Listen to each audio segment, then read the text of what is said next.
Welcome back to the show, ladies and gentlemen. I'm your host, Marcus Da Silva, and the following is an excerpt from the foreword of a book entitled We Saved SOG Souls by Roger Lockshier.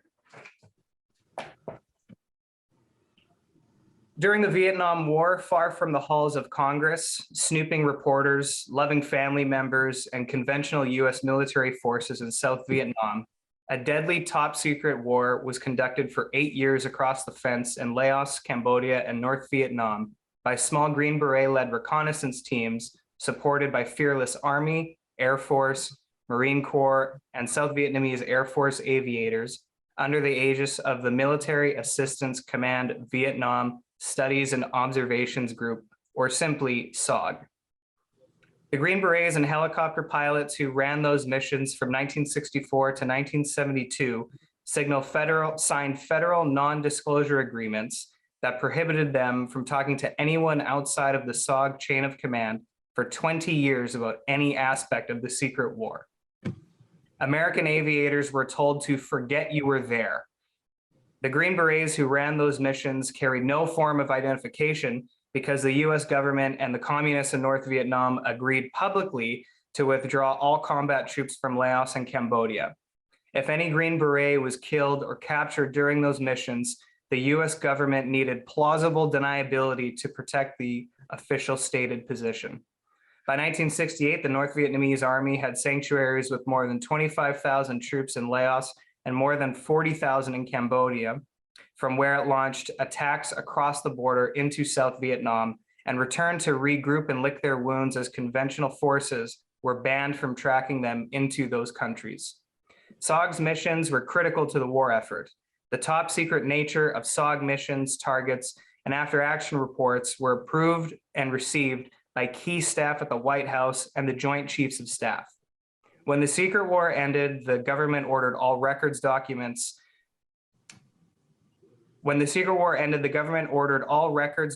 after action reports, and operational photographs to be destroyed. Among the secrets destroyed was documentation that SOG suffered the highest casualty rate of the war, exceeding 100% casualties, either being killed in action or wounded in action. Some Green Berets, like Sergeant First Class Robert Howard, received 8 Purple Hearts for wounds in separate combat missions. In November 2021, the number of Americans still listed as missing in action from the Vietnam War in Southeast Asia was 1,584 Americans. That number includes 50 Green Berets and at least 2 aviators from the secret war.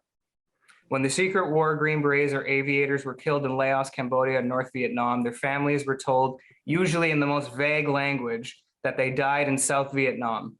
Ditto for military awards and decorations. Language on citations for SOG recipients of the Medal of Honor and other Valor Awards stated that their heroic actions and deeds occurred in South Vietnam, not across the fence. Other than occasional speculative newspaper articles, the veil of secrecy over SOG missions and the men who participated in them remained in place until Soldier of Fortune magazine began writing a few pieces about the secret war in the early 80s. In recent years, there have been excellent books written by SOG recon men, such as Whiskey Tango Foxtrot by Lynn Black Jr., We Few, and Whispers in the Tall Grass by Nick Brockhausen, to name a few. But there were none penned by helicopter crew members who served in the secret war supporting SOG teams on the ground. In other SOG books, there are many stories of teams in dire straits fighting for their lives, with general mentions of the helicopter gunships armed to support troops on the ground, and slicks designated to pick up troops involved in mortal combat with relentless enemy soldiers from the North Vietnamese Army. Some named particular pilots or crew members. That was it.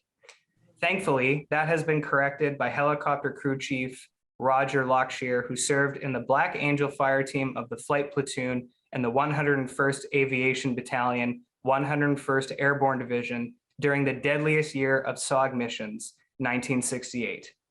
He flew supporting SOG missions from FOB-1 in Phu Bai, FOB-3 in Khe Sanh, and FOB-4 in Da Nang, all based in one corps, the northern part of South Vietnam, bordered by the DMZ and North Vietnam to the north and Laos to the west.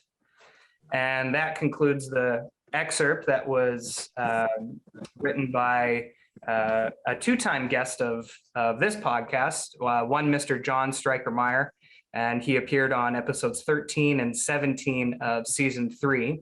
And it is my absolute pleasure to be speaking with the author of We Saved SOG Souls, Mr. Lockshier. It's a pleasure to be speaking with you today. It's great to be here. It's great to be talking to you, Marcus. And I think that's the most I've read out loud in like the last month. So it's nice to run out a little bit. Oh, you did well. You did well. I appreciate it. Hopefully we'll keep it going for the rest of the way. Okay. Yes. So this book, so I guess to back up, so I spoke to John a little while ago and I asked him, okay, I'm recording the new season of the podcast.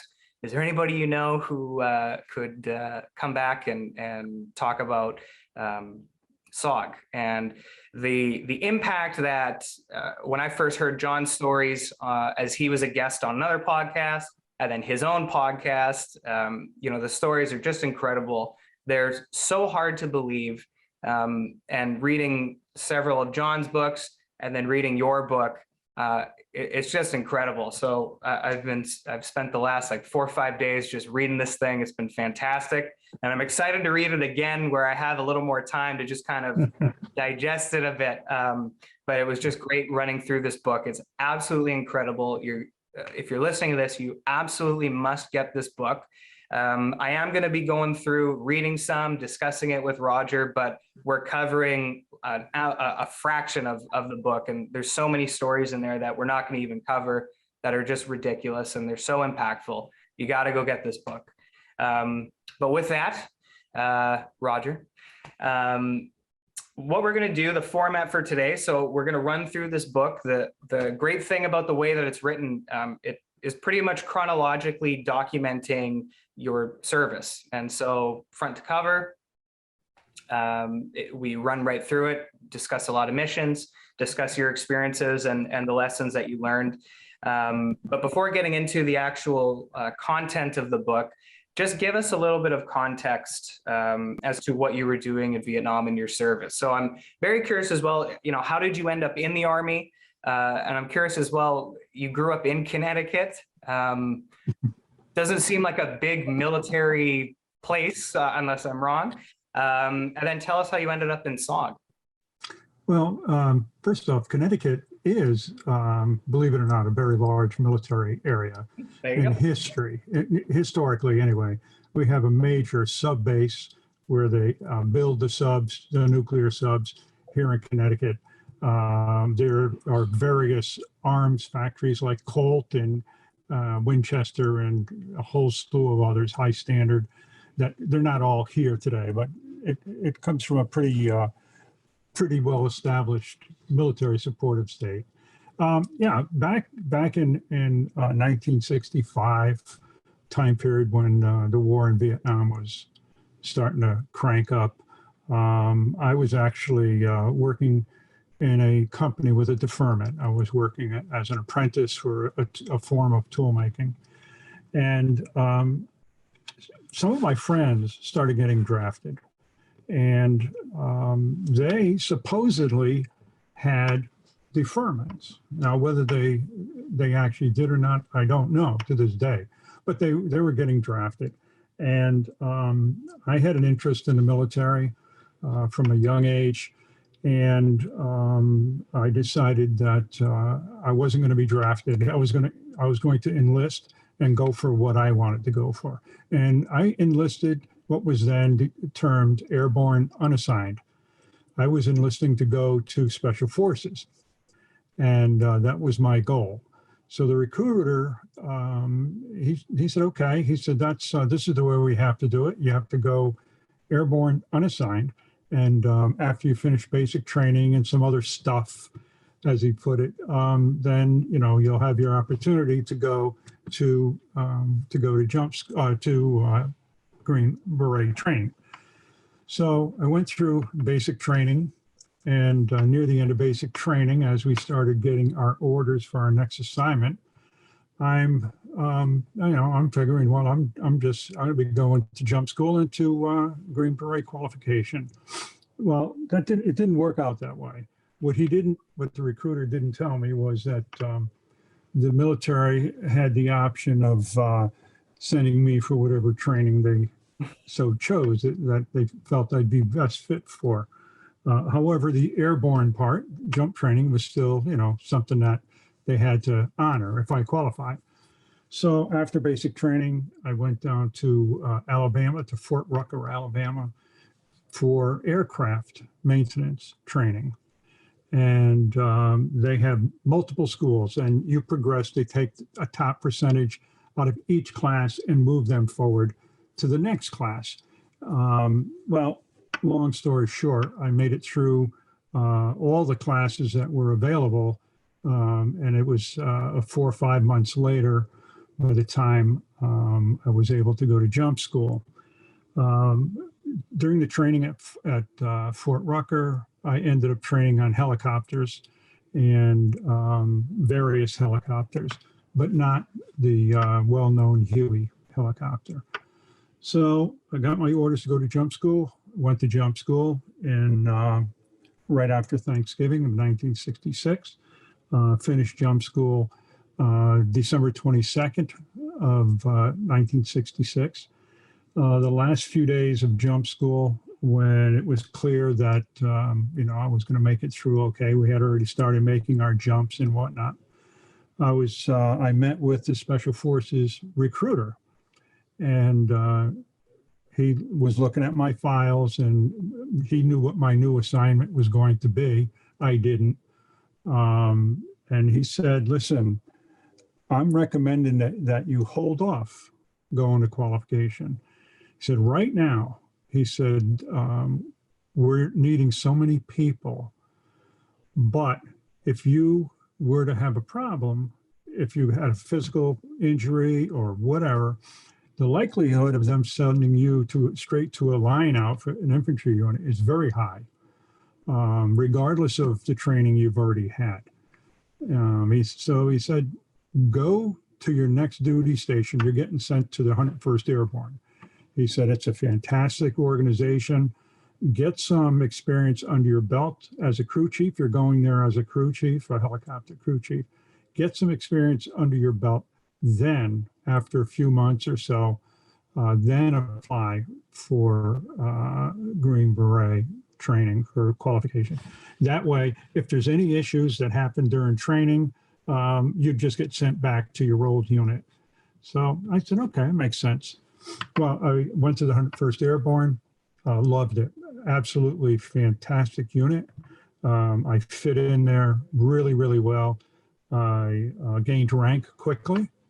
Then in August of 1967, the division received orders that we were going to Vietnam as a division. By that time, we had received some Huey helicopters, some C model helicopters, which were Huey gunships, and I was already assigned to a particular gunship that was so-called mine. So in the beginning of December, I was told that I was going to go with an advance party to Vietnam for our unit, and I was going to go with one other crew chief, a first lieutenant, and 2 gunships loaded onto a massive Air Force C-133 cargo airplane. Most people know what a C-130 looks like. The C-133 is like a 130 on steroids. It's just scaled up. It was the biggest thing that the Air Force had at the time.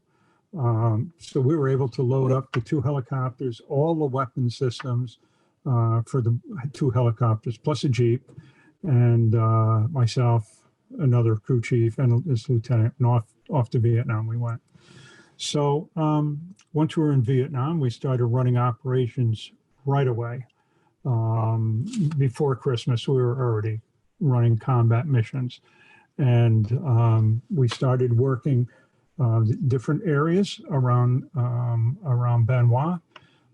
Started working a few missions with some of the Special Forces groups that were there. We did some missions with some A camps, traditional A camps, And then we started running a few missions across the fence in Cambodia with this different group of SF men. And we were told kind of briefly and, not focused on it, that we really shouldn't be talking about these missions when we get back to our unit. So we didn't. I mean, it wasn't a big deal. We started working more with them. Then when the division moved from that area, southern area of Vietnam, up to Camp Eagle in I Corps, by then we had already established a solid relationship with the Special Forces running missions, both in country with A camps and, across the fence. So when we got up to I Corps, immediately we hooked up with FOB-1 out of Phu Bai, and that started a whole new venture. That's when we started having to sign the non-disclosures, the 20-year non-disclosures. We were told that if captured, we were going to be likely dealt with as spies and summarily executed or likely tortured before executed, that we wouldn't be protected by the U.S. government. If we didn't get out immediately, we were going to be on our own. And, but, we were young and we were pretty brazen in what we did. We felt very, very confident in what we did and how to do it. So, not a big deal. We'll do that. So, we got involved with FOB-1 out of Phu Bai. We got involved with the unit FOB-3 out of Khe Sanh, which very few people knew, even to this day, that there were Special Forces operating out of the Marine outpost in Khe Sanh. So I spent time at that dirt hole. That was, when I talk about it in the book. So we built a very, very close, solid relationship with the recon people out of CCN, Command Control North, especially out of CCN. Very close relationships. So that kind of brings us up to how I got involved with them. And how old were you when you went to Vietnam? I was, it was 1967, so I was 21. Aye. I wasn't. I was by far the younger. I was, a little on the older side. It's pretty incredible. Yeah, but at the time, it doesn't seem like it. I mean, it's just what it is. It's all relative, I suppose, right? It is. Sure, you're operating with people, of your age. Some a little older, some a little younger. With the SF guys, there were some the same age. There were some, obviously, that were older. But that's just the way it was. It was just, that's just it. And I know, again, I mentioned that we're only going to be covering a fraction of the book. But even on your trip getting to Vietnam, reading the the story at the Starlight Bar in the Philippines, where it sounds like you got drugged in a bar. Yeah, absolutely. It's a hell of a way to start a tour. Yeah, we deter. We got drugged in the bar, and just luckily, this cab driver that had brought us there and dropped us off must have rethought what he did or something. I don't know. To this day, I don't know, because I had never seen him again. But he rushed in and rescued us and got us back to the hotel. I have no idea how, because at that point, I was blacked out. I was blacked out. By the time I got in the cab, I don't remember anything until the next morning. But it was like, this is a hell of a way to start. Well, and especially when you hear about or read about the missions and and even in John's podcast with the number of guests that he had, the stories that you hear of these close calls and nearly avoiding disaster, and of course sometimes disaster is sadly not avoided, but it's just like you just sort of as the reader, like I think it was on like page 18 or something. It's like right away. Yeah. So I was going to start with Christmas Day, but I think I'm actually going to start with the eve of the Tet Offensive. Actually, we'll just make we'll have a brief note about Christmas, because what was kind of comical and also insightful is you get a Dear Santa letter from Steve Harper. Yeah. I'll read it out just because it made me smile, so I quite like it. So I'll just read this briefly. So this is Christmas morning. It's about 5 a.m. for you. And this is 1967. Yes. Correct. So here it is. So this is Dear Santa. Dear Santa, this Christmas I have decided to ask for only one present. Since there is no snow here in South Vietnam, you can't land, so please wrap it up, and I'm sure that the Postal Department will take care of the delivery. Santa, can you imagine the joy on my face when I open your gift and find the one thing that I want most in the world, an anti-Vietnam demonstrator? At last, I'd have someone all mine to share my excitement and experiences with. And Santa, I promise I'll take special care of him. I'll give him a haircut, as they all seem to need one, but I can't promise to keep him clean because baths are pretty scarce over here. Besides, dirt seems to be a prerequisite for protesters. He should feel right at home. I'll share my bed and sometimes my inedible food with him. I'll share the disgusting disease and the impossible steaming jungle heat with him. I'll share with him the heartbreak of seeing my buddies blown apart. I'll share the misery of trying to identify the mutilated and tortured bodies that the Viet Cong have left behind. I'll let him sit beside me for hours, waist deep in the mud and water-filled foxholes.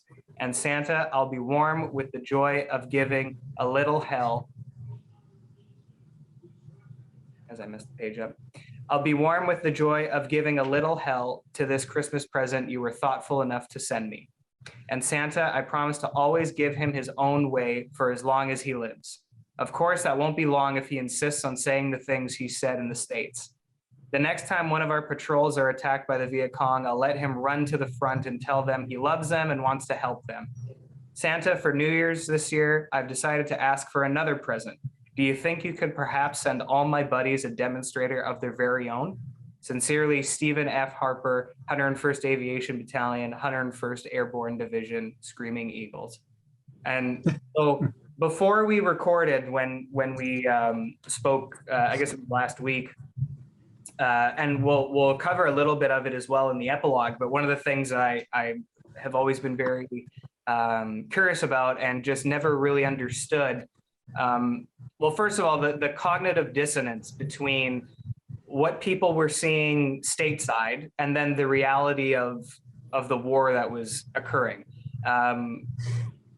It's just the disconnect is just shocking. And the fact that, and as well in the epilogue, we talk about you have an incident at the Atlanta airport where a woman actually spits on you and calls you a baby killer.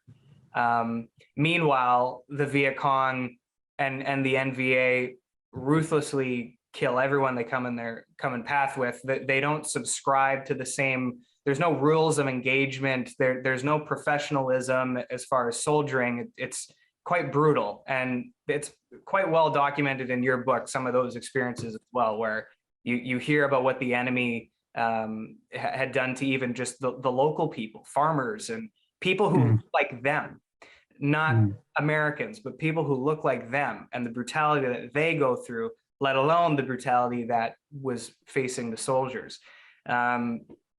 And so it's kind of funny that it sounds like Steve had a good sense of humor and is insightful.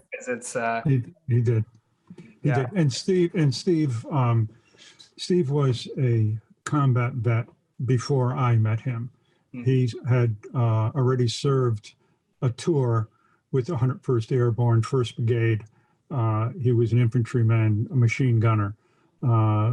Steve, I like to describe Steve as he was hardcore. He was a hard drinking Jack Daniels kind of guy, faithful guy, the best friend I could ever have had, best partner I could ever have had. Didn't bother anybody, but nobody better bother him at the same time, because he was a low tolerance kind of guy. And it was interesting in the book, and we're not going to go into it now, but what prompted that letter was some events that took place that it wasn't meant to, but it bonded our relationship very, very solidly. So different people have a different perspective, and didn't realize, and perhaps even today don't realize, how ruthless the North Vietnamese and the Viet Cong. The North Vietnamese were professional soldiers, but there were some real atrocities committed by them as well, and it was really, really bad. But the Western public didn't hear about those things. Didn't hear about it, and I'd be curious as well. And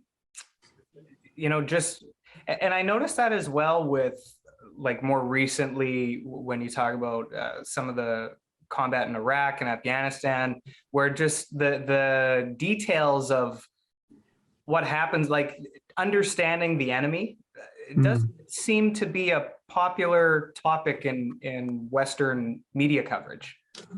Yeah, no, it doesn't. It doesn't. And we all have different reasons why we think, theories why we think that's the case, but it certainly is the case. Mm-hmm. So we're going to jump ahead. And like I said, I mean, I'm just kind of, I got my tabs, and I got some snippets I want to cover, and we'll just kind of go through some of these. So we're fast forwarding. So this is January 30th. So you're in Song Bay, and this is the eve of the Tet Offensive. And so you get called out for and actually as well, when you're in Song Bay, you're already there several days longer than you should have been. You should have already rotated out, but you're still right. And you get sent out on I like the name of it, it's quite accurate, a people sniffer mission. So essentially you're just looking for NVA presence in the area. And just for a bit of context, so the helicopter is equipped with an XM3 device, which is a radar system that detects effluents from humans, particularly ammonia from urine and sweat. And although it wasn't 100% accurate, it was still pretty good at detecting the NVA hidden in the jungle. And this is triple canopy as well, right? Yes. Mm-hmm. So I mean, and as John described it as well, when they're on the ground and it's nighttime, you can't even see your hand in front of your face. Like, it's just, correct. It's incredibly dense jungle. So it's obviously very helpful to have a radar detection that can. It's not actually radar. It's not actually a radar. It's a sensor device that is, it's sniffing the air as it would be. So it's not really a radar. It's not that sophisticated. It was good enough. It was good enough, yeah, and it was pretty accurate. It wasn't perfect because it could detect groups of animals. It would detect groups of monkeys, but it would also detect presence of people. And that's where it leaves us to. So you go out on this mission, you're in the air, and the idea was that when the presence of humans or suspected humans was detected, the radio operator would call a hotspot over the radio. And that gives everybody the idea, okay, there's potentially NVA presence in this area.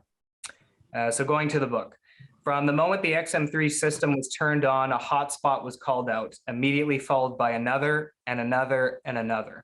The system operator suggested temporarily aborting the mission to return to the airfield to check out the XM3, since there must have been a problem with it. We flew back to the small airfield, refueled while the XM3 was switched out with another, which only took a few minutes, and we were off again to pick up our mission right where we had left off. Again, the operator called across the radio stating the system was being turned on and our mission was starting again. Something was very wrong. Immediately, hotspot was called, followed by another and another and another. A couple seconds would pass before hotspot, then another and another. This went on for an entire hour, passing over the targeted area. The whole area was being flagged as a hotspot, but no shots were fired at us. Whatever was happening, it was not good. If the XM3 was accurate and we were not having a major malfunction with both machines, then the area was crawling with NVA, but for some reason they didn't want to engage. We completed the mission without a single shot being fired, but with maps indicating the entire area was a hotspot. The maps were covered with red dots. This did not feel right, and we all became very uncomfortable by the time we finished our mission. When we landed, the XM3 technician checked the machine again and reported that he could not find anything wrong with it. We returned to the small flight line and refueled our gunships and talked about what had just happened.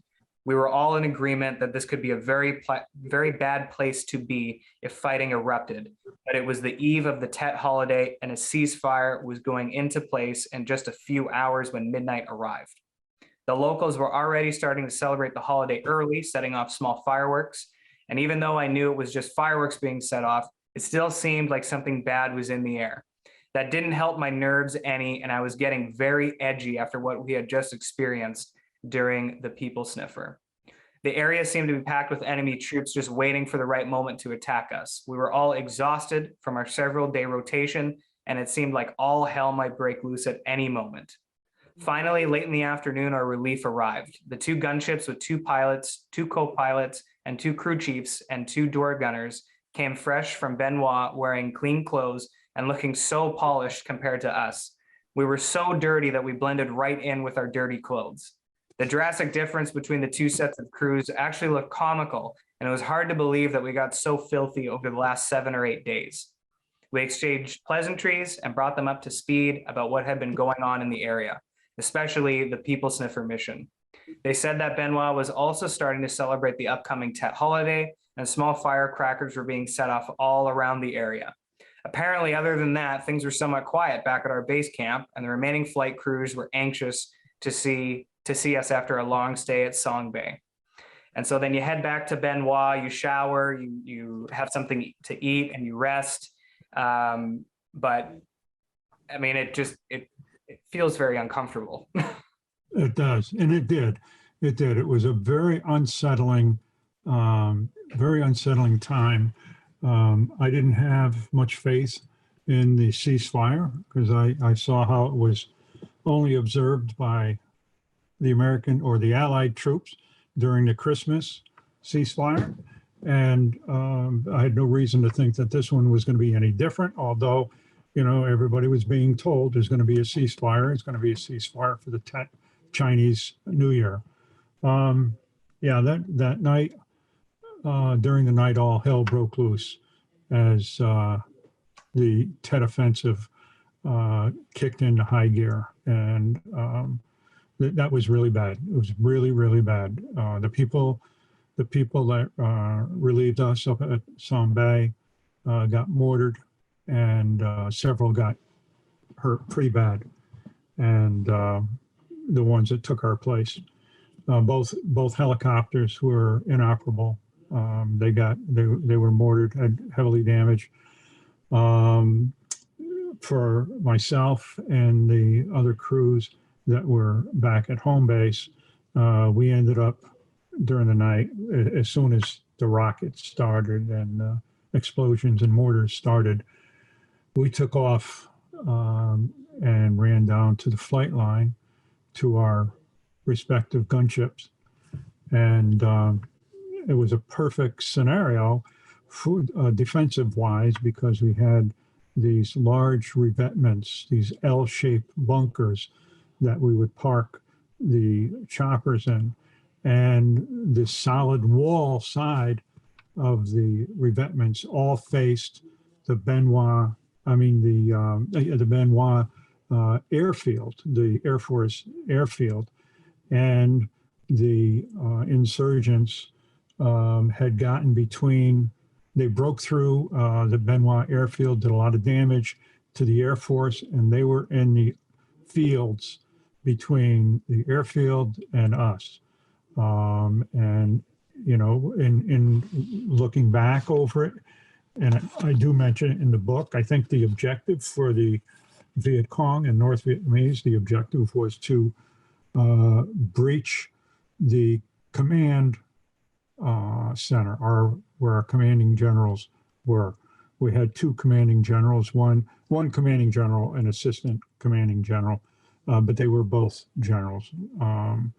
And they were close. The insurgents were close. What they didn't count on or didn't expect was the resistance that we set up, the crew chiefs and door gunners set up. We had 4 helicopters on the ground, none of which went airborne, which is a little strange. But again, in the grand scheme of things, that was the perfect scenario, was to keep them on the ground. So now we had 8 manned M60 machine guns across a considerable length of field of fire and a considered distance. And whenever the insurgents opened fire, they received fire from 8 M60 machine guns and somewhat of almost a crossfire. It would be, angled in. So we protected the flight line, and I think in turn protected the command headquarters. Not that we're trying to protect them necessarily, but we were just, we were there doing what we had to do. There were a couple Americans lost during that night and the next day in our area. They weren't part of our group, but they were from the medical battalion that was next to us. And I mentioned in the book that there was a guard tower at the end of our flight line. And it was there from previous residents, obviously. It wasn't ours, and the medical battalion certainly didn't need it. But they put guards up there during the night of that the offensive started. And the insurgents, the Viet Cong, picked off one of the guards. And then later in the morning, after daybreak, they shot another one. They were able to get another one when he stood up and exposed himself, which was really foolish. But sometimes you don't get a second chance, and neither of these two did. But yeah, the day of the Tet Offensive, I thought I witnessed a nuclear explosion. When daybreak came around, and the air was just filled with smoke from gunpowder, from explosions. It was just filled. The smell was incredible. And sometime during the morning, there was an explosion, and the ground shook. And off in the distance, we could see this cloud coming up. And it was a mushroom cloud. And naturally, I looked at Steve, I looked at my partner, and I said, "Oh shit, this is not good," and it looked like a nuclear blast. It turned out it wasn't. And what it was the Long Bin had a big supply facility and ammo facility, and the Viet Cong had blown up, they breached the perimeters, they got into the ammo areas, and it blew up, and it was a massive explosion. So then things kind of quieted down, for the Tet Offensive, but the Tet Offensive went on for weeks. It was not a one-day event, and it was definitely not a North Vietnamese or Viet Cong victory by any stretch. The only victory they could claim is that they did attack and got into major cities all around the country. But the losses that they experienced was unbelievable. I mean, it took heavy losses.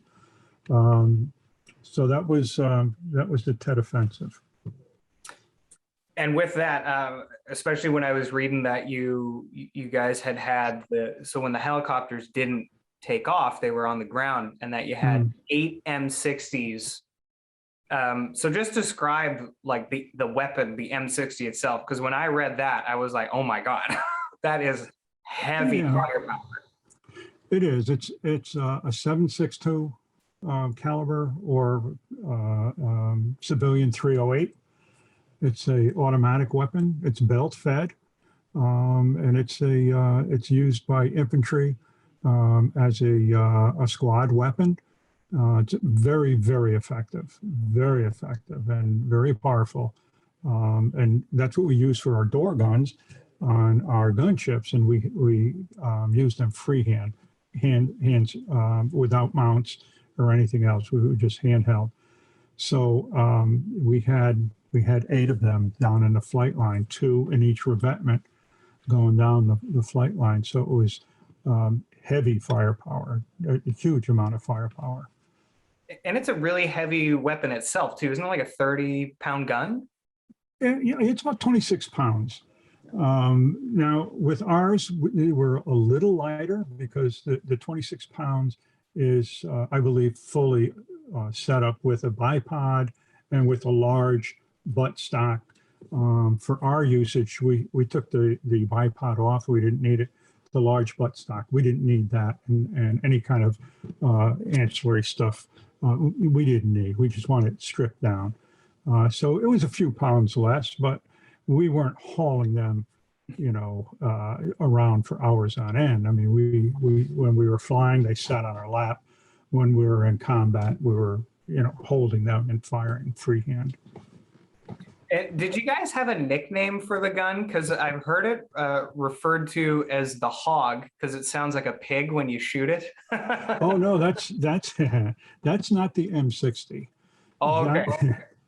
The hog is the hog is a type of helicopter that has a 40 millimeter cannon mounted on the nose of the Huey, on the nose of the helicopter.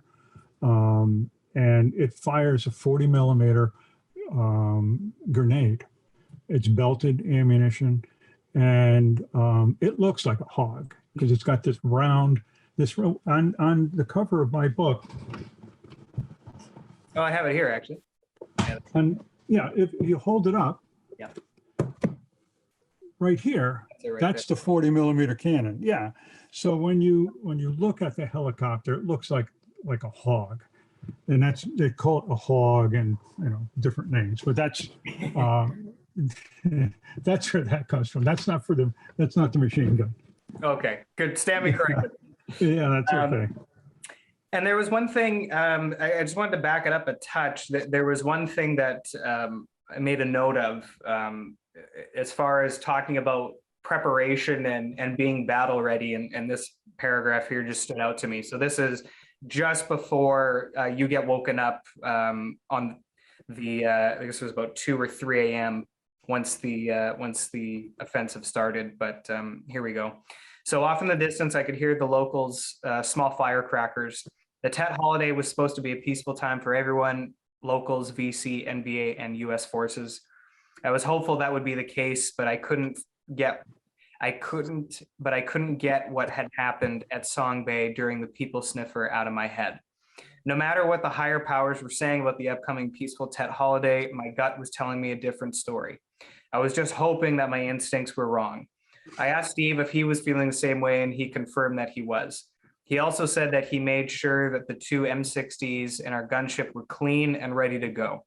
I put a loaded magazine in my M16 and placed it alongside my bunk, along with my helmet bag with flight helmet and 20 loaded magazines for the M16 inside it.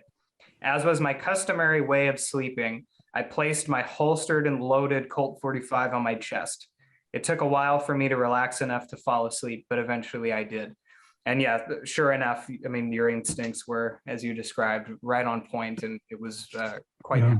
But and that's what stood out to me, was just that, just in the back of your mind, just being battle ready, and not only just for that day, but what I'm curious about and what I wanted to ask you about was even just in your training. Preparation, like, and from listening to your podcast with John, where you got into a little bit more of your training before arriving in Vietnam, very extensive, very thorough. Like it really did seem, not only just in your guys' demeanor and your thoughts, but in your actions. You're prepared always, to the point that you're actually sleeping, with a weapon right on your chest. It's certainly Right. that made a difference in Right. in the success of your missions. I believe so. I think so. I went under the guise of you're constantly learning, constantly training, constantly learning, and you can't let your guard down. It's not an environment that you could get second chances. I mean, you could be lucky, but if you let your guard down and ignored your instincts, that was a bad thing. I mean, you had to follow your instincts, and they were normally correct.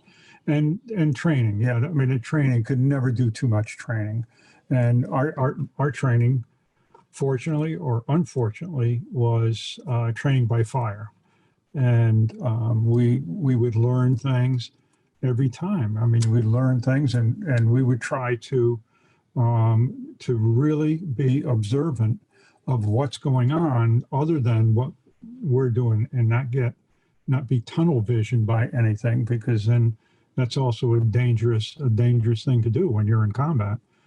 So yeah, I think we were very successful in our job, and I think it's because we took everything very, very seriously, trained hard, relied on each other, didn't second guess each other, and also were very aggressive in combat. For our situation, what we were doing in a gunship, a helicopter gunship, you could essentially put your fist through the wall of a helicopter.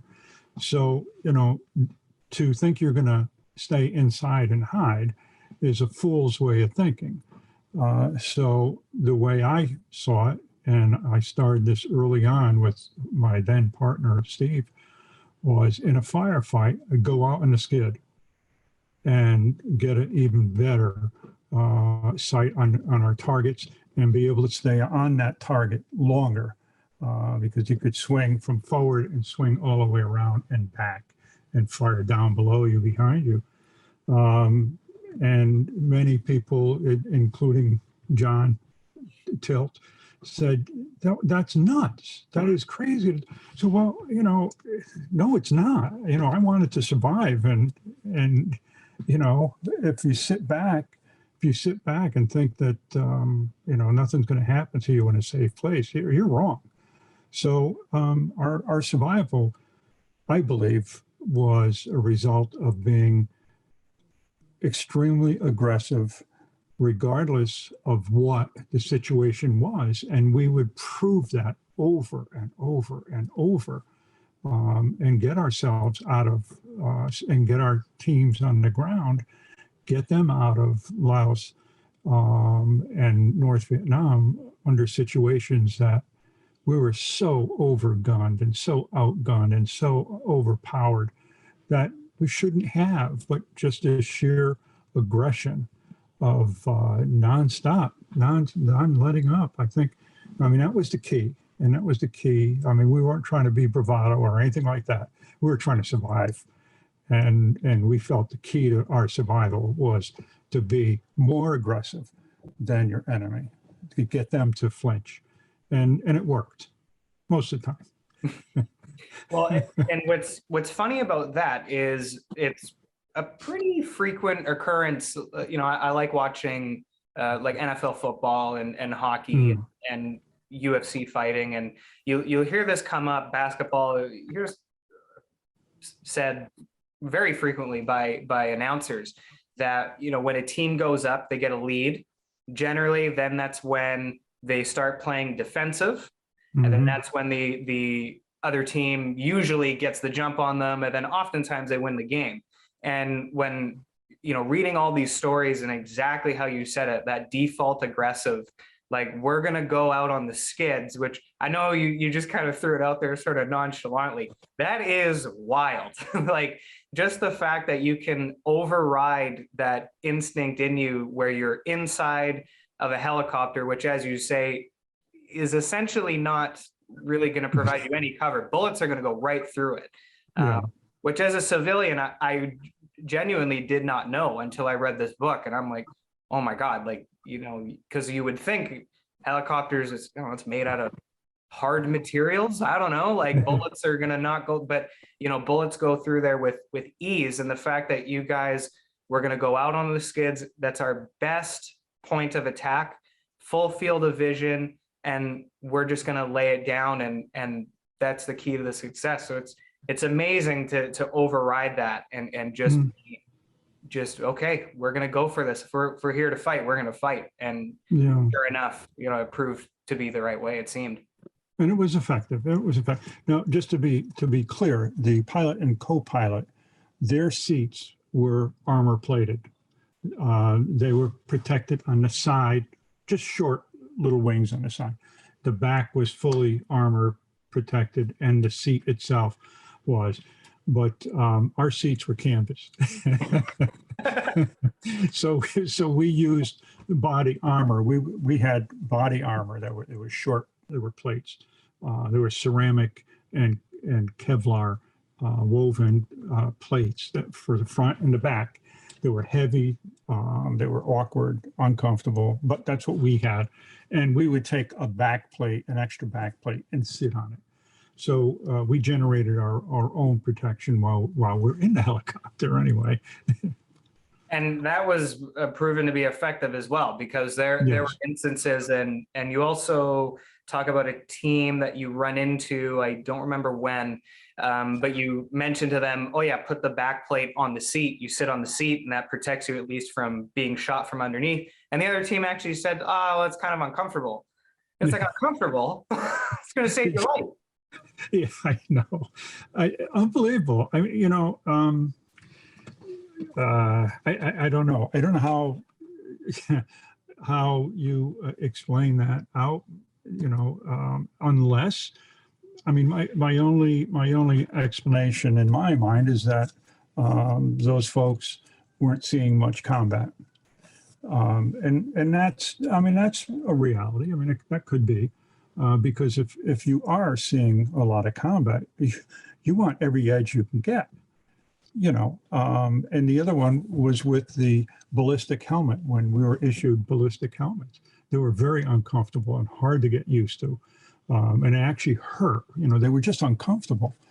But you know, again, that saved my life. Mm-hmm. And I had run into crew members, not from our unit, because it was mandatory in our unit, not by upper echelon, but by the crews themselves. And I had run into crews that say, "Oh no, they're too uncomfortable and they hurt my ears." And it's okay, all right, but you know, I'm wearing them. And I like what you say in the book. You go, I figured my head was worth protecting. Yeah, you kind of, right? It's a no-brainer. It's a good call, I'd say. It is a good call. Yeah. But we're coming to that as well.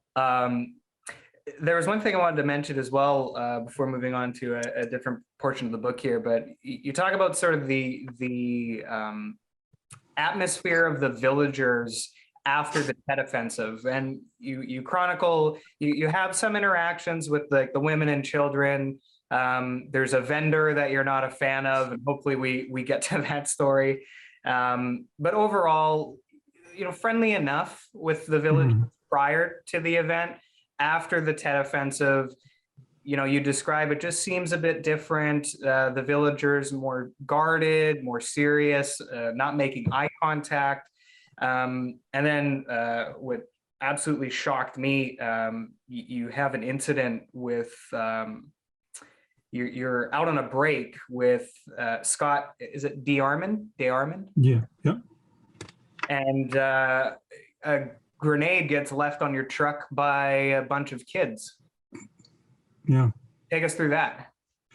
Well, As I mentioned, that prior to the Tet Offensive, it was common for villagers being Vietnamese villagers, coming through our area. We had a very low security area where we were in Som Bay. This is Som Bay, and there's villagers walking in and out the area constantly all day. And the women frequently would come through, and they would have these baskets, woven baskets that they could carry on their arm. And they would sell bananas. We'd buy bananas from them or some fruit and whatnot. But after Tet, it was different. The village people, the Vietnamese village people were, like I said, they wouldn't look you in the eye. We noticed, and all of a sudden, the red flags in my brain start going off that something's not right here. The Montagnard people never changed. They were friendly, always smiling. That never changed. But the Vietnamese village people changed. It was changed. So on one occasion, one of the women was coming through, and she had her basket. And the basket looked heavy to me. And I got up and I went walking over. And again, she's trying to avoid any contact with me. And I called to her, and she didn't want to stop. She stopped. I went over and I lifted the towel off the bottom of the basket. And here she was stealing warheads from our rockets. So now we knew to be extra guarded, that something was going on. Then we checked the kids. A day or two later, there were kids come, and they were trying to get past our area quickly. And we stopped these kids, and one of the kids, we pulled his shirt up, and he had M60 belted ammo wrapped around his body.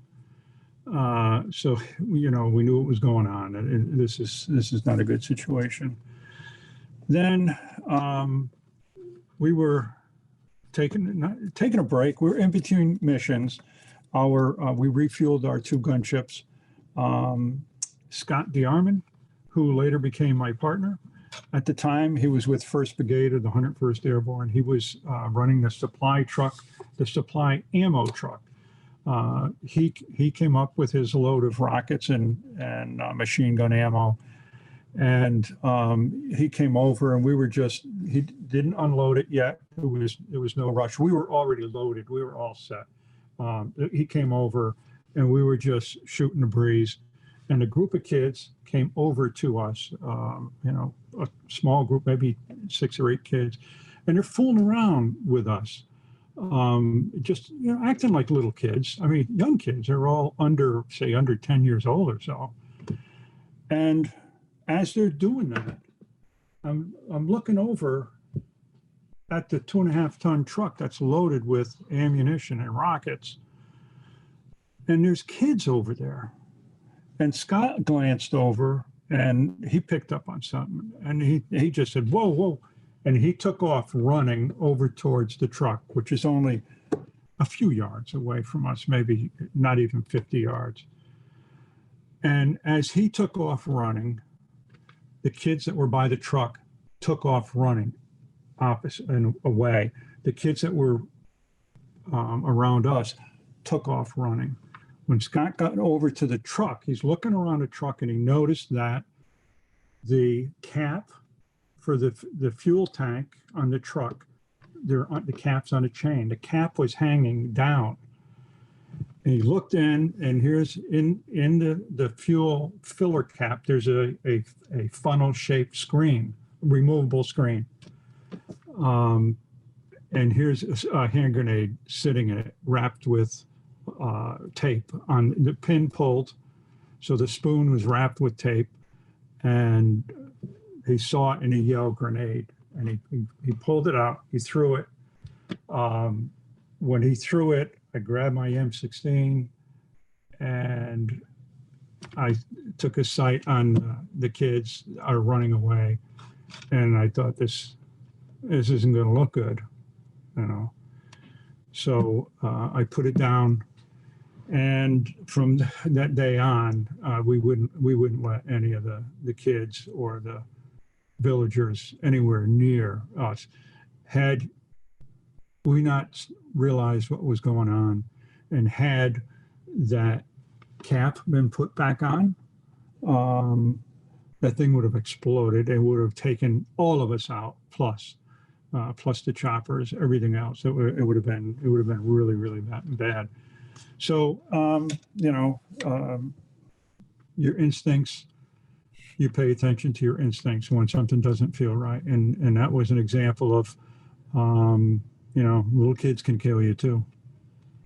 And that must be like when you read that moment, my feeling, it was, I felt very deflated, because it's like you read this and you go, oh man, even the kids are trying to kill you now. Like, it's really humor in it, I guess, but it's devastating. And it was, because before TAT, the kids would come around and we'd fool around with the kids, and we'd give them candy, and whatever we had, we would give them. And the same with, the women, we would buy some fruit. We figure we'll help them out a little bit,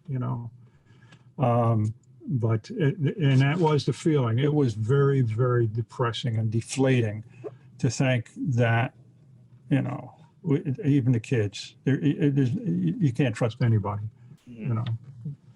So, but then again, that helped keep us alive and keeping us alert. So it was a lesson, and it was a lesson learned. So, and that carried with me. Mm-hmm. And jumping ahead a little bit, where are we? February 1968. Or pardon me, March. Nope, February. So you guys, just the story about Bill Whitaker. That was a really cool story. So I just want to go through that. But the context of this story, you guys go out on a mission, allegedly heading to a friendly village where a firefight broke out with ground forces. You fly over, you engage, you do several gun runs, but you guys take pretty heavy fire. So you have to, after your gun runs, you manage to make it back. You make a hard but safe landing. You jump out of the helicopter. You see that there's 36 bullet holes, severe damage to the fuel cells, the rotor, pardon me. So it was, you guys got out at a good time. And as you guys are back at base, the CH-47 Chinooks. So they're bringing back, I guess, the wounded soldiers on the ground.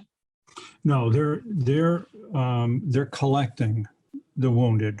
Okay. To bring to a field hospital. So the Huey dust-offs, our medevacs, are bringing them to our small airstrip and unloading the wounded and the dead.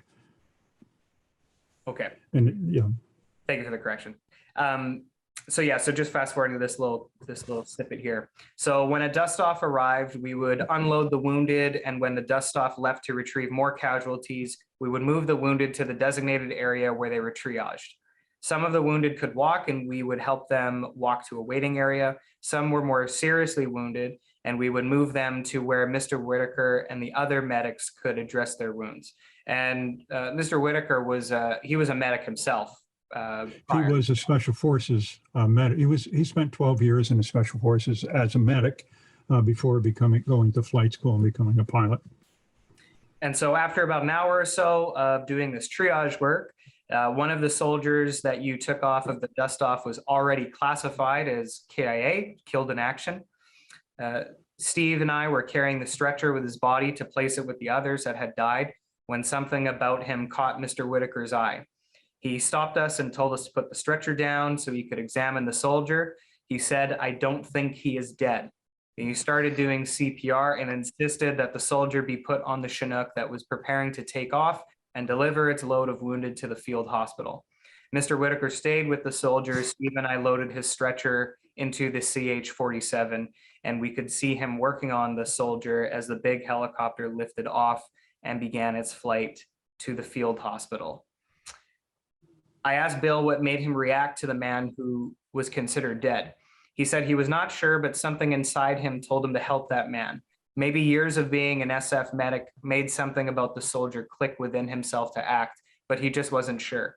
For certain, Bill should have received an award, perhaps the soldier's medal for what he did that day, but he didn't. It was just another day in combat. That seems to be the, I know John likes to say it's just another day in SOG, you know, and that seems to be appropriate here. Like the soldier's considered KIA. There's no reason to be paying attention to him. He's, you know, Right. he's just another body. We have to move him to where he is. And again, instinct. Just instinct. Incredible. Instinct. And he couldn't explain it himself.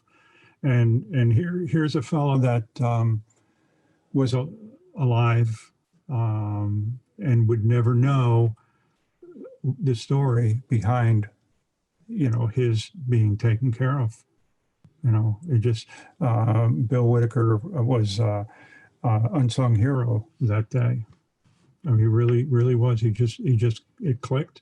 He went into action and wouldn't give up on him. And he saved that man's life. And to think as well that it just goes, just another day, you know, no awards, no medals. It's just. No, just another day. Just another day. Yeah. So I kind of want to switch gears a little bit here. We're jumping ahead quite a bit of the way through. It's about 100 pages from that last story. So you have a chapter here, chapter 14, and there's actually quite a funny little note in the dedication page. Your grandson helped proofread it, taught you the difference between venomous and poisonous. I like that. Yeah, that's good. He's a good proofreader. He did his job well. Yeah. But yeah, in regards to this chapter, it's called Snakes, Animals, and Other Things of Concern, which also makes me laugh. And so it's and even the snake stories as well, because it sounds like there's quite a few. There's a couple quite humorous stories with snakes and scaring guys in the unit, and sort of reminded me of like Indiana Jones, where he just freaks out, you know, kind of comical way. Yeah. Now, so you're you know, you're reading this chapter, and it's like, okay, bugs, snakes, okay, and then all of a sudden,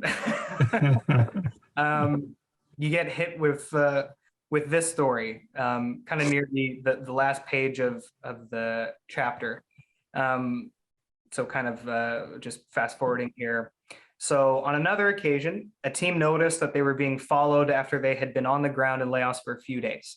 Naturally, they thought NVA trackers had located them and would close in on the small team at an appropriate moment. The team set up a defensive position on the edge of a clearing that was about 100 yards wide and had grass about 3 feet high.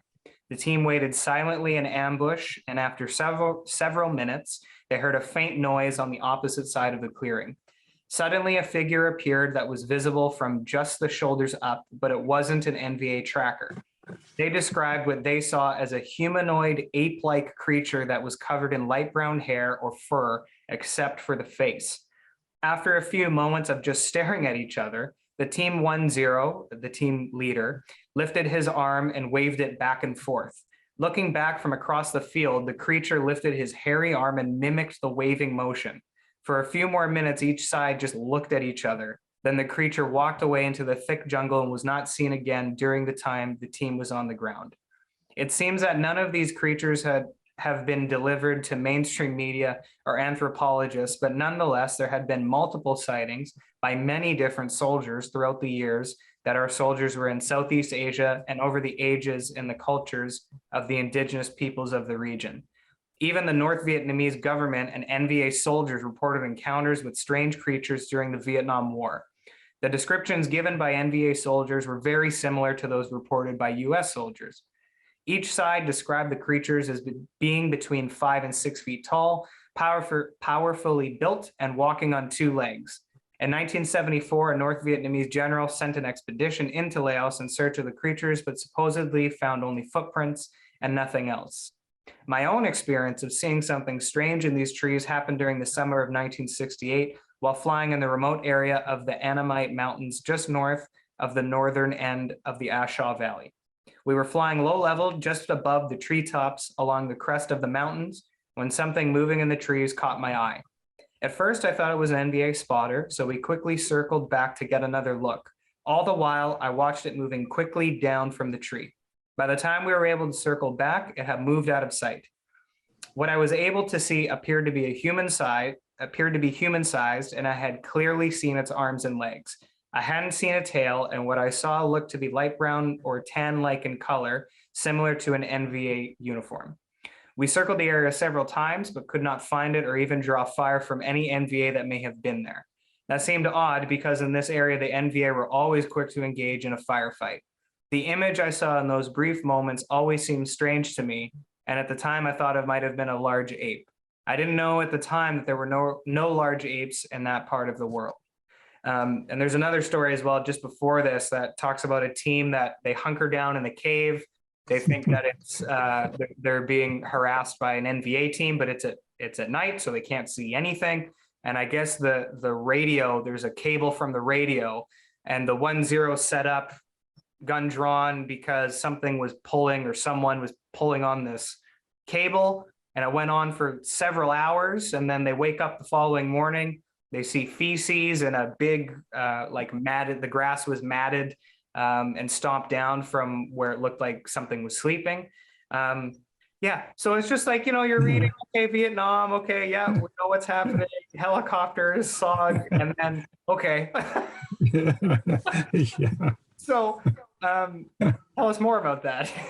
Yeah, rock apes. They're called rock apes by the indigenous people.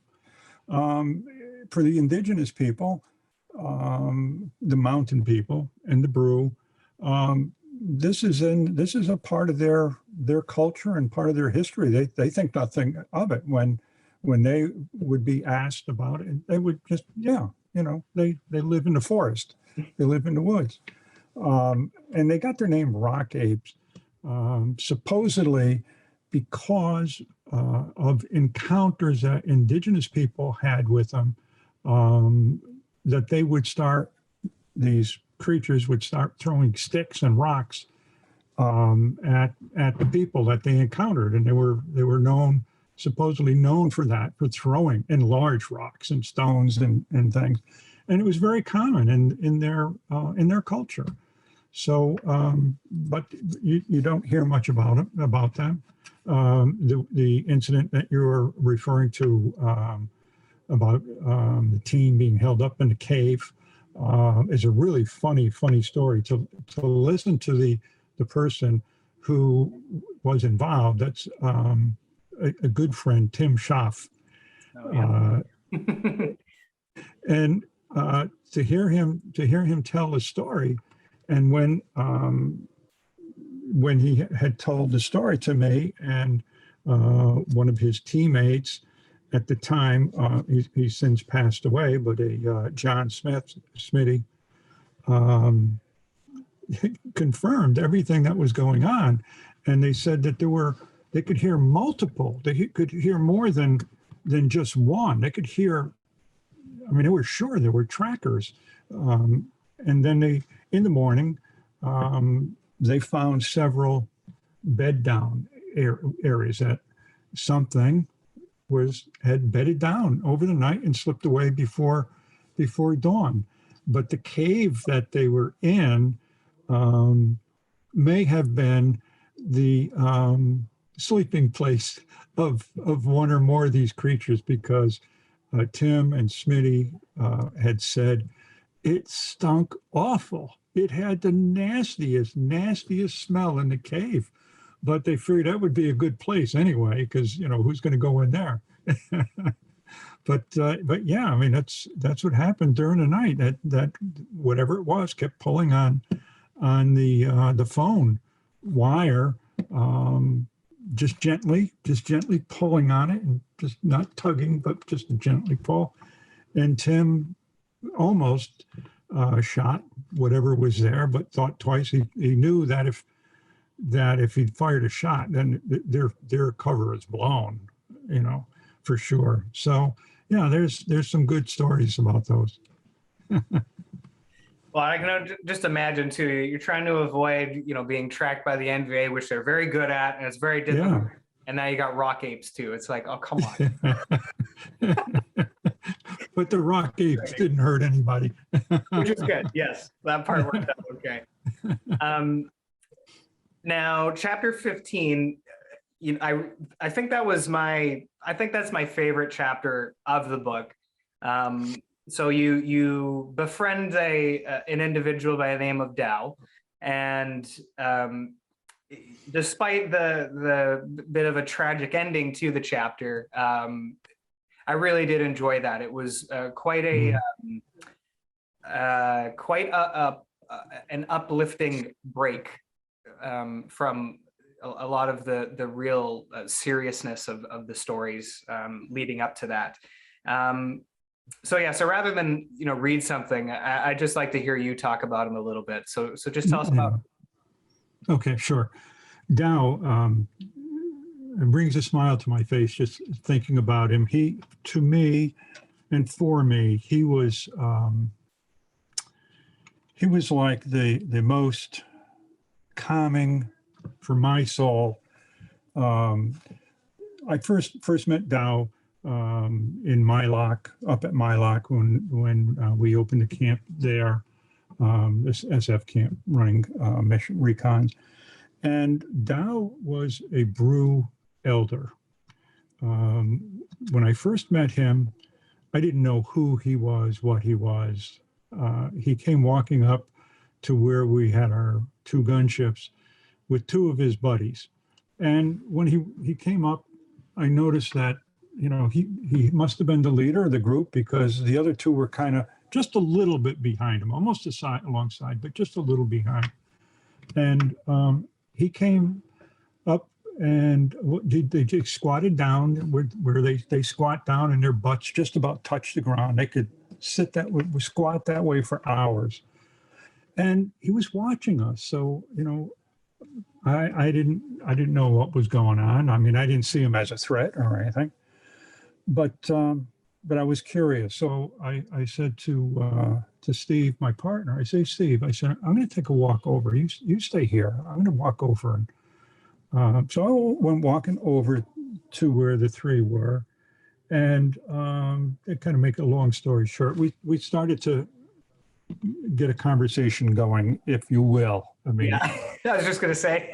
He didn't speak English and I didn't speak brew. But I got out of him, his name was, and I'm saying Dow, that's the only name that comes to mind over all these years. And I think that was his name. But anyway, I got from him that his name was Dow, and I told him my name was, they called me Chief at the time, the crew chief. And so we got that going, and so every time we would come up to Mylock from Camp Eagle and set down our 2 gunships. Within minutes, here would come Dow and his 2 buddies. So we ended up getting quite a good friendship going. I would always bring him something for him and his friends. I learned quickly that they shared everything. They shared. If I were to give him a can of soda, a Coke or a Pepsi or whatever, he would take a sip, pass it to his buddies, and they would share. So I knew that I needed to bring something for everybody, or none at all. So one day, Dow came up, and he had a crossbow that he made, and he gifted it to me. And I didn't know how to react. I mean, I couldn't. This thing is, I still have it to this day. It's totally handmade. It's incredible craftsmanship, and they don't have any modern tools.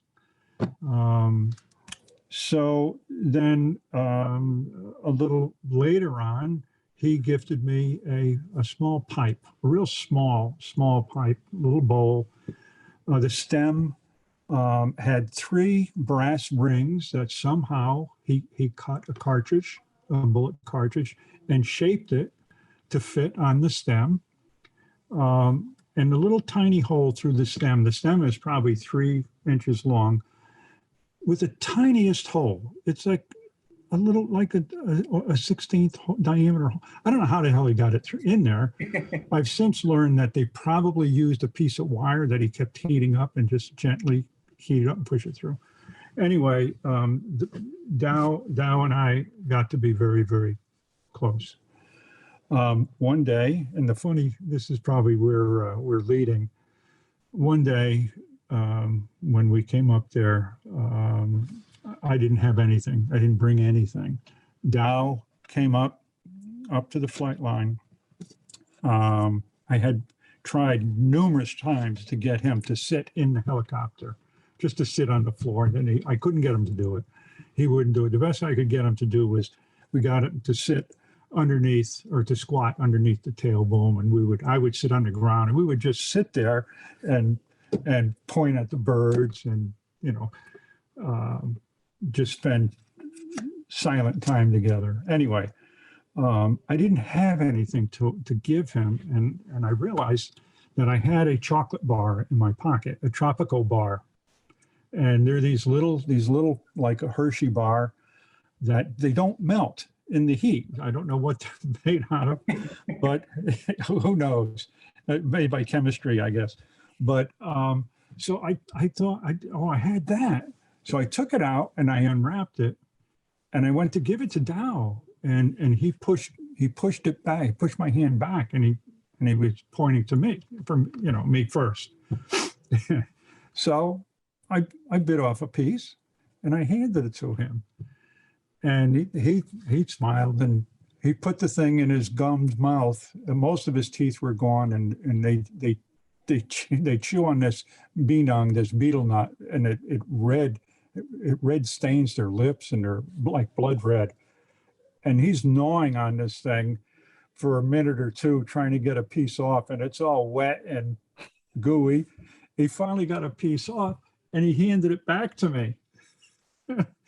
And I thought, oh shit, what am I going to do now?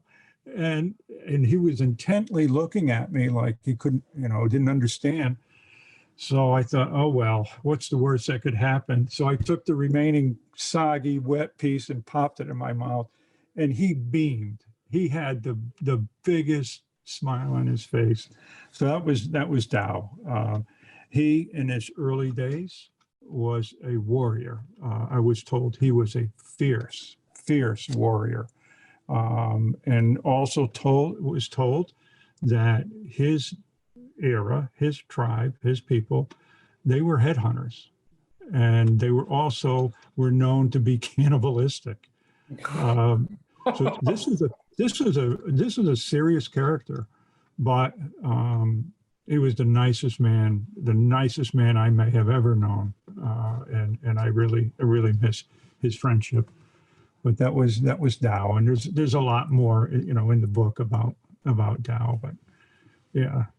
And what was interesting is in that chapter. So yeah, just as you said, he was quite a warrior in his day, and sort of it's sort of, I guess, about middle chapter where you say that. But it was kind of funny because as I was reading it, in the back of my mind, because you also mentioned that when you saw him, he looked a bit older and just looked like he was sort of leading these other two men, and that he had tribal tattoos. And it was funny. Yes. As soon as I heard that or read that, I figured, I'm like, oh, I bet you, Oh. And then I figured as well, the fact that the two of you hit it off so well, so quickly. I'm like, yeah, this guy's done some things in his day. Oh yeah. I feel it, Yeah. And you knew it. He had this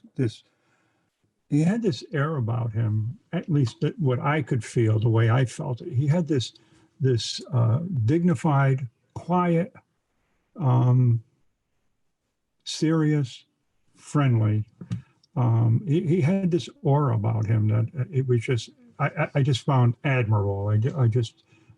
I felt so honored that he befriended me. And like I say, I had learned later that he was he was a very, very high status of their village, the local villages, and was known to have been a fierce warrior. And it's interesting as well, like when you think about, because I guess at that point in the book, I guess it's about halfway, touch over halfway, and so you have all these experiences, and you know, even on this podcast already, we've been talking about instinct and how that played such a huge role in keeping you guys alive and keeping you guys in the fight. But kind of related to that, it's interesting when you can just sort of recognize. Like you say, there's just an aura. There's just this energy about him where it's palpable. So it's interesting. It's spiritual. It, you know, like on a spiritual level, it's just very different. Very different. I just want to be sure we get through enough of the things that, like I said before we record, I'm like, okay, I got my notes. I feel like okay, so making on the fly adjustments just for the sake of time. But I want to touch on this just because it really, as the reader, really stops you quite hard when you get to this point in the book. So quickly, I just want to read another poem that was written by Steve Harper on Christmas Eve, and which he gave to you on Christmas Day in 1967. So here we go. It's entitled, Why Worry? There are only two reasons to worry. You succeed or you don't. If you succeed, fine. If not, there are two possibilities. Your health is good or bad. If good, great. If not, there are two more possibilities. You will get well or you will die. If you get well, why worry? If you are about to die, there are even two more possibilities. You will go to heaven or you will go to hell. If you go to heaven, what more do you want? If you go to hell, you'll be so busy shaking hands and greeting old friends who are as pessimistic as you were in life that you will forget about worrying altogether. And I just quite like that one. That's a lot. Yeah, it's clever. Yeah, it's good. It's real good. And at this point in the book, so you go on an R&R, rest and recovery? Yes.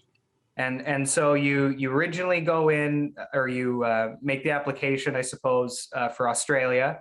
Right. It ends up being Hong Kong.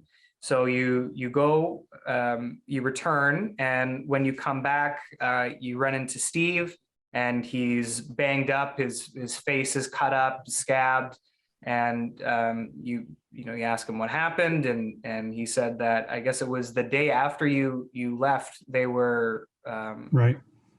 Crashed, right, shot down, I suppose. Right. And so you're about to go back out that night when you, I guess, just tired from being in Hong Kong and the traveling. And pardon me, it was Dave Emmond? Yes, Eamon, yeah. And so he takes your place, and the pilot on the mission was W01 Levi Reynolds, and the co-pilot was W01 Walter Skip O'Neill. This was the first time that the three men flew together since being shot down. Interesting though, just like Dave was filling in for me, Levi Reynolds was filling in for W02 Tom Woods, who was getting ready to go on R&R the next day. And this is July 4th as well? Yes. And 1968.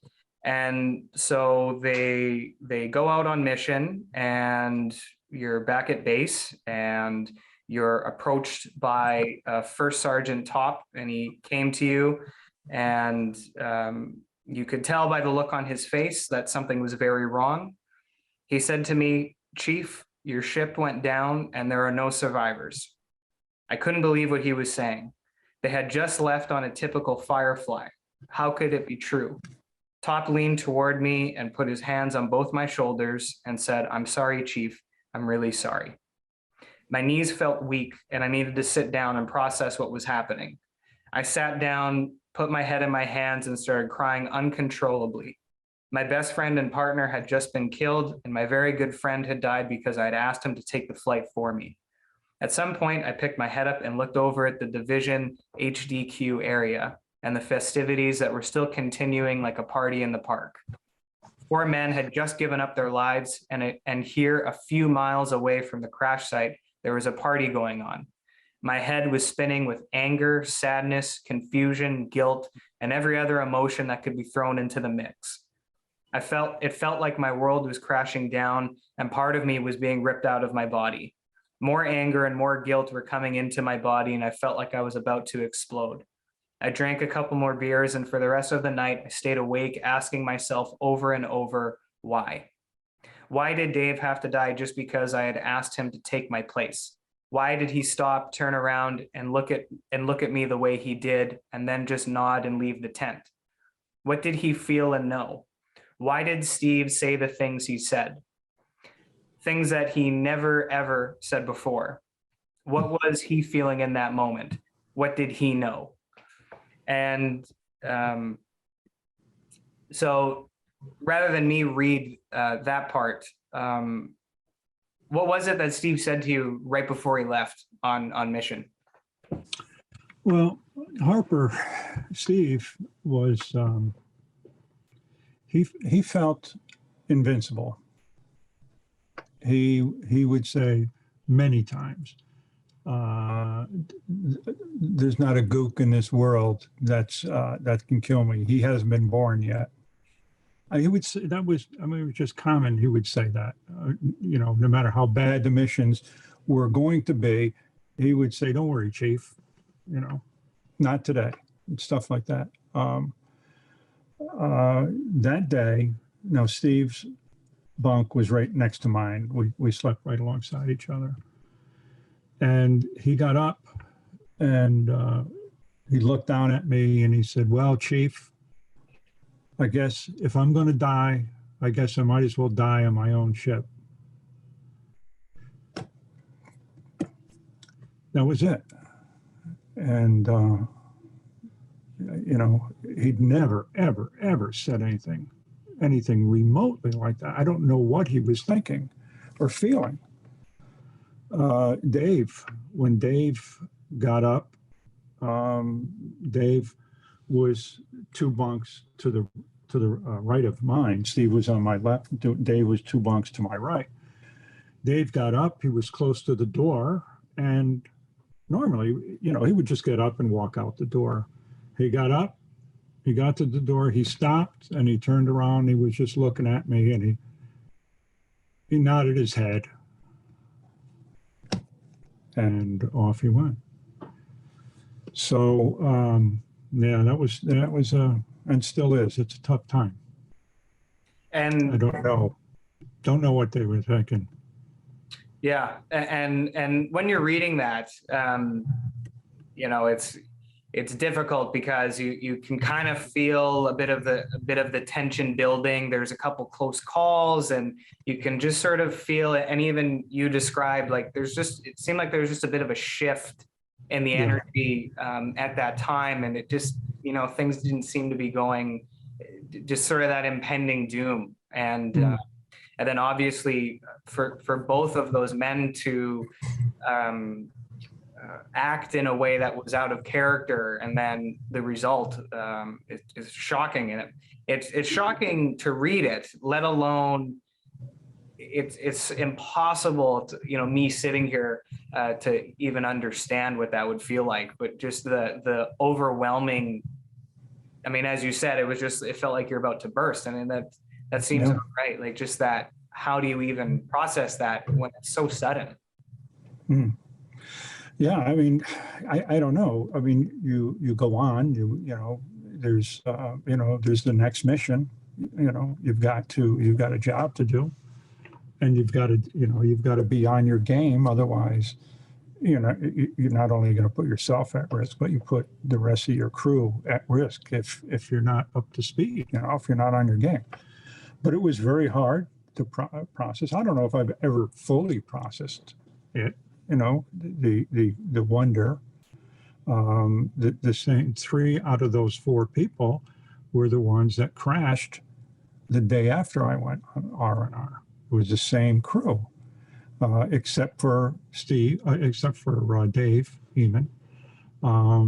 our platoon sergeant, Sherman Johnson, took my spot that night.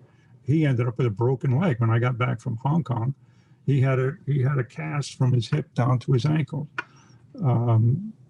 Otherwise, he would have probably been on that flight. So, I mean, you know, things you just don't know. I know that for Dave, I think Dave was destined for a short life. When we were in the States, not long before we went over to Vietnam, he was in a car that had a severe accident. He got hurt really bad, lost his spleen. He was a handsome kid, a handsome guy. He ended up with a nasty scar, diagonal scar across his forehead, and one deep, thick scar down his cheek. He nearly got killed in the States. I think, you know, maybe he was just destined for a short life, but it just still doesn't explain the you know, what was going through his mind and what was going through Steve's mind, you know. So, yeah, and you go by your instincts. I mean, your instincts, there's something about combat that puts your mind in a different place. Your senses are so keen. Your instincts are so keen and alert. It's it's different. It's really hard to put into words. I know in the book, there's a place in the book where I talk about everything seemed to be moving in slow motion. Your mind goes in a different place and you operate on a different level. So. And I'm curious as well, you know, obviously, you know, reading that portion of the book, you know, the emotion behind it is so prevalent, and in your voice now, it's apparent as well. But what was it like in the act of writing the book when it came to that portion? Just, you know, so many years later, what was that like for you to write that? Well, I think it was healing, as a lot of the book was. I think it was a healing experience to put down on paper my thoughts and my feelings, you know, to put them down. It was like releasing, you know, some of that built up, that pent up feeling. So I think I won't say it was hard. It was intense, but I don't think it was hard. It was very, very focused. I don't know. You know, there were many times when I was writing the book that I would just get in a zone, and hours would go by, and that chapter I think was one where it just, you know, just time was just going by. So I think it was like most of the book, or all of the book, it was healing for me to do that, because it's hard to communicate to someone, you know, these things. You're never in the right environment, you know. So to write it down, yeah, it was healing. It was releasing. And so with that, we're coming to sort of near the end of the episode for today. But before getting to that, we have one very important piece to cover, which is, I guess it's two chapters, chapter 19 and 20. Chapter 19 called or entitled The Mission, and then chapter 20, The Miracle at 8,000 feet. And when you read, so, you know, before I basically just ask you to kind of walk us through those series of events, when you're reading it, it's very not necessarily hard to believe, but it's just like you scratch your head so many times going, how are they still going? How are they not dead? Essentially, it's just unbelievable. And calling it The Miracle at 8,000 feet, that was one of them. But there was about a dozen, and true definition of miracle. Like, that's not understating it. It really is as shocking as that. So with that introduction, tell us about the mission. Marcus, I don't know if we have time. Are we going to leave it to be continued? Oh, okay. Yeah, no, seriously, because I think those 2 chapters are an evening in itself, because even within the chapters, there's so much going on, and that could be talked about. As I mentioned, and John Meyer Tilt, he will back this up. Those that are familiar with the mission, that particular mission, have no other explanation than divine intervention on many accounts, all along the way on that thing. There were just so many things. So, I really think that we could do a show on that too, and then the closure, because the book, even though it's chronological, it also, after I was finished, realized that it kind of builds towards those chapters, and it wasn't meant that way. It's just the way things rolled out, and the way history went. Well, you just made my evening, because absolutely, we'll do it as another show. That would be fantastic. Okay. Let's do that. That would be great. I think we could do it justice. Otherwise, it would be hard to do it in a half hour or whatever. Of course.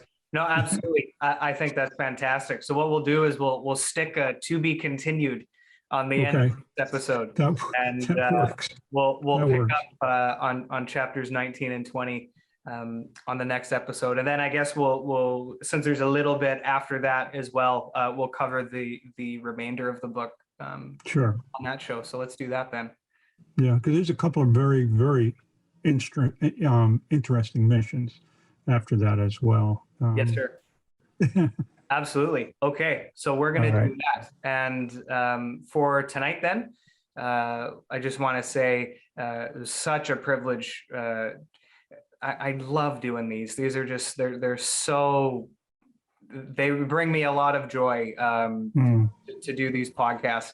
It's an absolute privilege to speak with you, and reading this book. I had a lot of fun going through it, and it's just I didn't put it down. I just burned through it real quick. Yeah. It was just so enjoyable, and thank you so much for your time for tonight. And you're welcome. I'm excited to take more of it.